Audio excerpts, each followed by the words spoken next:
Hello everyone, welcome back to the Global Alert TV channel.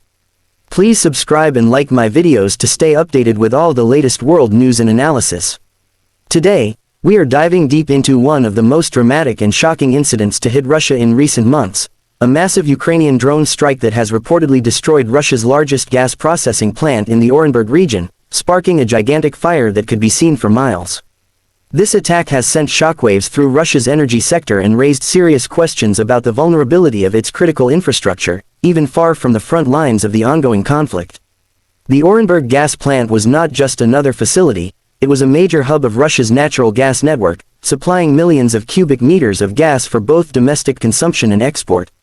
The attack, according to reports, was carried out using long-range Ukrainian drones, which managed to penetrate hundreds of kilometers into Russian territory, hitting the facility with pinpoint accuracy. Witnesses in the area described hearing multiple explosions before a towering inferno engulfed the complex, with flames reaching several stories high and thick black smoke spreading across the sky. The Russian Ministry of Emergency Situations was quick to deploy fire brigades, but the scale of the fire made containment extremely difficult. For hours, the blaze continued to burn, illuminating the night sky and symbolizing yet another blow to Russia's wartime economy. From the outside, or as we might call it the exterior perspective, the drone strike reveals a massive breach in what Russia has long claimed to be one of the world's most sophisticated air defense systems. The Orenburg plant is located deep inside Russian territory, far from the Ukrainian border. The fact that Ukrainian drones could travel such a long distance undetected or unstoppable by Russian defenses exposes a serious weakness in the country's radar and anti-air systems. It's a strategic and psychological victory for Ukraine, showing that no target inside Russia is truly safe. The exterior visuals after the strike were apocalyptic: twisted metal frameworks, collapsed towers, burnt pipelines, and shattered glass scattered across acres of industrial land. Satellite images and drone footage later confirmed extensive structural damage to multiple sections of the plant, including its compressor units and refining modules. Now, looking deeper into the interior aspects of this event, the story becomes even more critical. The Orenburg plant wasn't just a storage or distribution facility, it was a processing hub vital for refining and compressing natural gas before export. Inside those walls were highly sophisticated systems that handled toxic chemicals, pressurized gases, and intricate networks of pipes and control centers. When the drones struck, it wasn't just the outer structure that was destroyed, the interior machinery, control panels, and pressure regulation units were also obliterated. The heat generated by the explosions was so intense that it melted steel frameworks and destroyed control rooms entirely. Engineers working the night shift barely escaped, according to early local reports, and several are feared injured or missing. The resulting fire also released massive amounts of smoke and potentially hazardous gases into the atmosphere, raising environmental concerns that may linger for months. The performance of Ukraine's drone operation in this strike has stunned both military experts and intelligence analysts.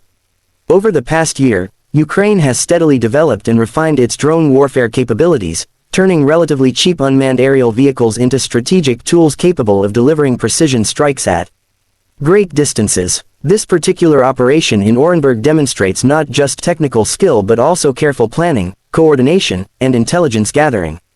Ukrainian drones appear to have bypassed multiple layers of Russian air defense, suggesting that Kyiv's forces may now be using advanced stealth technologies or electronic countermeasures to jam radar systems.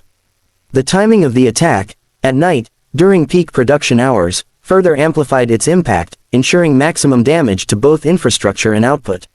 For Ukraine, this wasn't just an attack, it was a message that technological innovation and strategic intelligence can outmatch traditional power and defense systems. When analyzing safety features, the Orenburg incident raises alarming questions. Russian authorities had repeatedly claimed that all critical energy sites were fortified with layered defense systems, including radar detection, missile interceptors, and anti-drone jammers.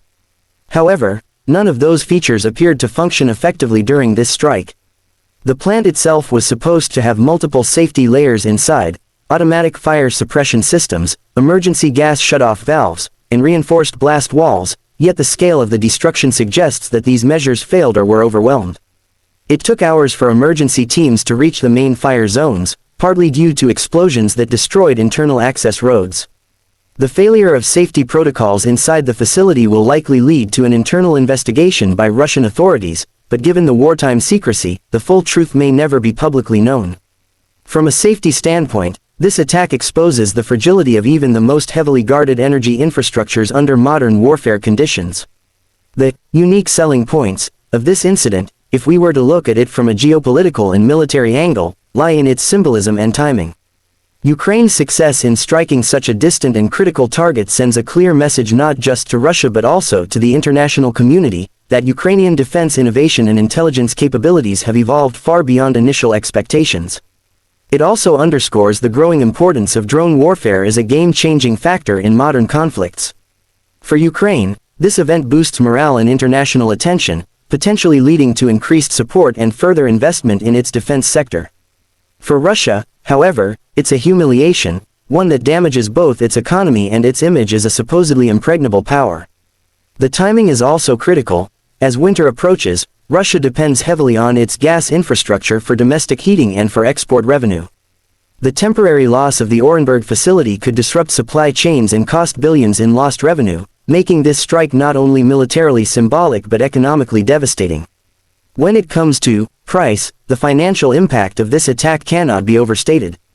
Estimates suggest that rebuilding the Orenburg plant could cost Russia upwards of several $billion, depending on the extent of the damage. Beyond the direct reconstruction costs, there are ripple effects: lost production capacity, disrupted exports, penalties on international contracts, and potential loss of investor confidence. The Russian ruble, already under pressure from sanctions and wartime expenditures, could face further instability.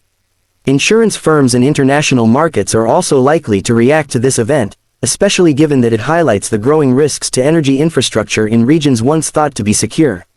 Moreover, if Ukraine continues to target such facilities, Russia may be forced to divert even more resources toward air defense and reconstruction, further stretching its war budget and weakening its long-term sustainability. In the broader picture, this drone strike represents a new phase of warfare, one where distance, defense systems, and traditional boundaries no longer guarantee security.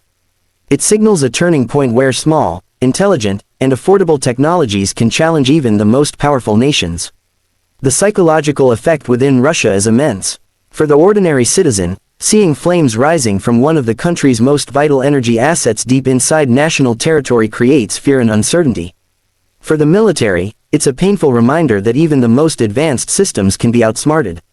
And for the Kremlin, it's an embarrassing revelation that its vast air defense network may be far less capable than previously believed. This event will likely push both sides to adapt even faster. Russia will now rush to fortify its interior regions, investing in new detection technologies, radar systems, and anti-drone measures. Ukraine, on the other hand, will likely continue improving its drone fleet, expanding its range, payload, and precision. The international community, especially NATO and European energy analysts, will be watching closely. Every attack like this reshapes global perceptions of security, energy stability, and modern warfare tactics. It also reminds the world that in conflicts like this, the battlefield extends far beyond the front lines, into economic, technological, and psychological domains. In conclusion, the Ukrainian drone strike on Russia's largest gas plant in Orenburg is far more than a simple military operation. It is a defining event that encapsulates the evolving nature of modern conflict. It highlights Ukraine's growing strategic sophistication, Russia's defensive vulnerabilities, and the global consequences of energy warfare. As the flames at Orenburg finally die down, the echoes of this explosion will continue to resonate through international relations, defense planning, and economic calculations for months to come. This was not just a strike on a facility, it was a symbolic hit on Russia's pride, power, and perception of security. The world is now watching how Moscow responds, whether with retaliation, reform, or renewed defense strategies, but one thing is certain: the rules of warfare have changed forever.